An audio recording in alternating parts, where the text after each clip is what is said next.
Hello friend, तो start करते हैं। यहाँ पर बहुत ही इंपॉर्टेंट क्वेश्चन को आपके सामने जो क्वेश्चन दिख रहा है वो एक shaded area related to circle का है और शेडेड पोर्शन का क्वेश्चन है। ये क्वेश्चंस काफी बार क्वेश्चन पेपर में पूछे जाते हैं और बोर्ड एग्जाम में बहुत ही ज्यादा इंपॉर्टेंट है। तो आइए चलते हैं, इस क्वेश्चन को करते हैं। बहुत ही इजी पैटर्न से मैं आपको सिखाने वाला हूँ ये क्वेश्चन। आपने अगर इस क्वेश्चन को नहीं किया तो आप बोर्ड में अपने 3 नंबर साहिब छोड़ सकते हैं, क्योंकि इस टाइप का क्वेश्चन डेफिनेटली एक ना एक आना ही आना है। ठीक है, तो आइए स्टार्ट करते हैं क्वेश्चन को। बहुत ही अच्छा क्वेश्चन है, देखते हैं, निकालते हैं, मजा लेते हैं थोड़ा सा क्वेश्चन का। तो सबसे पहले हमें निकालना क्या है इसमें, फाइंड द शेड रीजन। हमको जो शेड करा हुआ रीजन आपको दिख रहा है वो शेड रीजन आपको निकालना है। ये आपको राइट एंगल ट्राइंगल दिख रहा है, राइट एंगल ट्राइंगल जिसकी एक 14 है, एक 48 है और एक हाइपोटेनस आपकी 50 सेंटीमीटर है। ये आपका बेस है और ये क्या है, परपेंडिकुलर है। यहाँ पर आर्क है, 3 आर्क है जिनकी रेडियस कितनी है, 5 सेंटीमीटर है। तो हम आर्क से हम जानते हैं कि जब भी रेडियस से कोई आर्क बनता है तो वो एक माइनर सेक्टर होता है। क्या होता है, माइनर सेक्टर। बस इस कॉन्सेप्ट को लेकर हम आगे चलेंगे। तो देखिए स्टार्ट करते हैं क्वेश्चन को। सबसे पहले हम निकालेंगे area of minor sector. Formula होता है theta upon 360 into pi r square. इस क्वेश्चन को अगर ये फॉर्मूला आपको याद नहीं है तो एरिया रिलेटेड टू चैप्टर आपका कुछ नहीं आता है। आप जाइए वहां पर पढ़िए, फिर मेरे पास आइए, तभी मैं कुछ आपका कर सकता हूं। तो देखिए theta upon 360 into pi r square, आप इस फॉर्मूले को लेकर चलिए। अब यहां पर देखिए थीटा तो हमको दे नहीं रखा है, क्योंकि यहां पर कोई एंगल तो दे नहीं रखा है।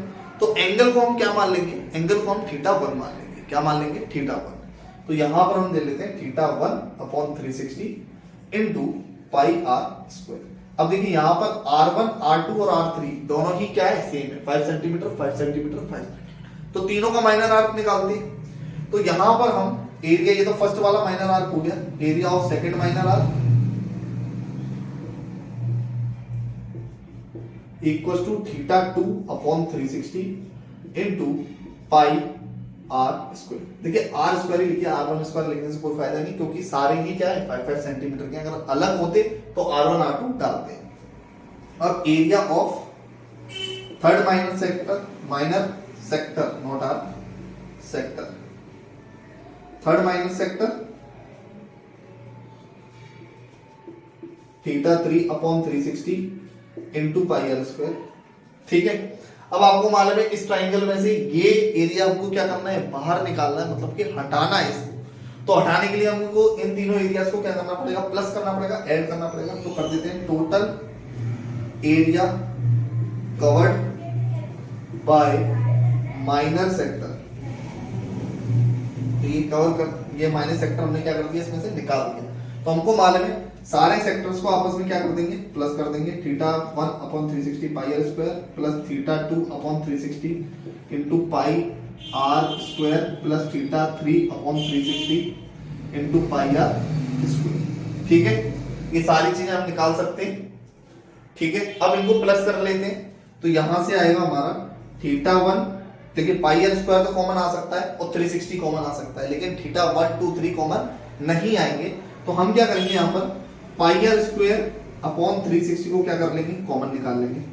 अब देखिए pi r square pi r square pi r square गायब, 360 लिया तो 360 360 360 भी गायब।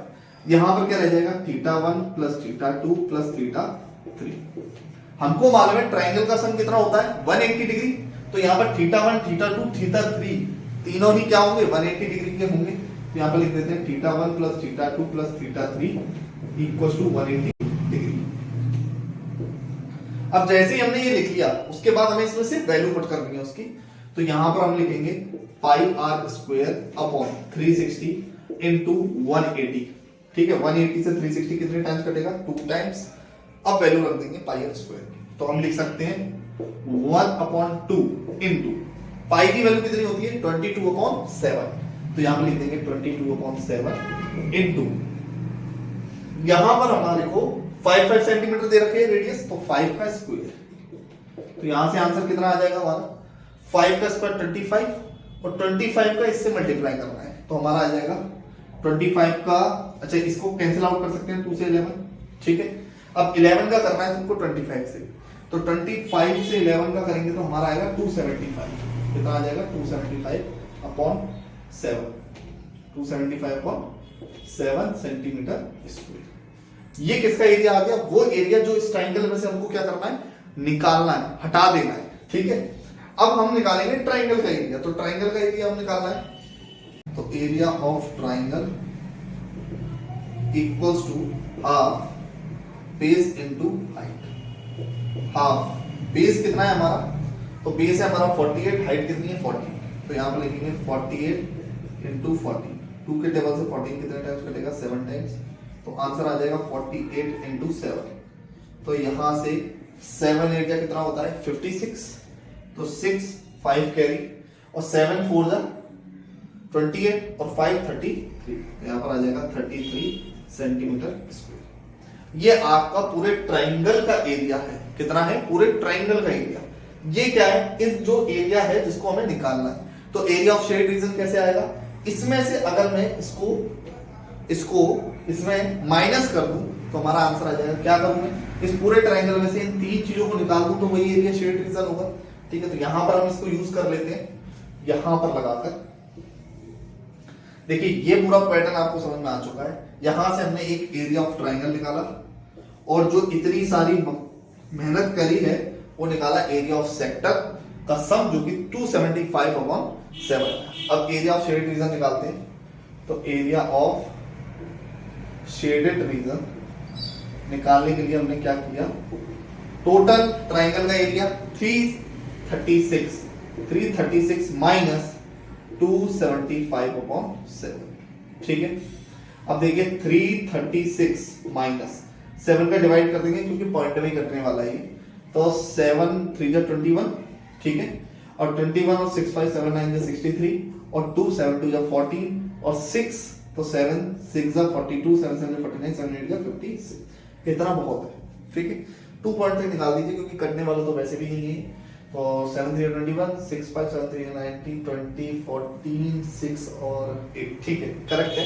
इसको माइनस कर देंगे, तो माइनस करने में हम क्या करेंगे, इसको यहाँ पर लिखेंगे 72, ठीक है, पॉइंट के बाद का, और इसको माइनस करेंगे तो कितना आएगा, 15 में से 9 6, ठीक, और 12 2 है तो 2 में से 9 और ये कितना आ जाएगा 296। हमारा आंसर कितना है 296.72 सेंटीमीटर स्क्वायर, ठीक है। तो ये हमारा क्या है, आंसर है। आई होप आपको समझ में आया होगा। तो अगर क्वेश्चन समझ में आ गया हो तो चैनल को सब्सक्राइब कर लें, नीचे बेल आइकन का बटन होगा उसको भी क्लिक करके जाएं, और ऐसे ही इंपॉर्टेंट क्वेश्चन के लिए मेरी सीरीज को एक बार जरूर देखें जिसमें मैंने सारे इंपॉर्टेंट क्वेश्चन जो कि क्लास 10th में आते हैं उनको कवर अप किया है। तो आई होप आपको ये क्वेश्चन समझ में आया होगा। वीडियो में नेक्स्ट में मिलते हैं नेक्स्ट इंपॉर्टेंट क्वेश्चन के साथ, नेक्स्ट चैप्टर के। तब तक के लिए bye bye, tata, all the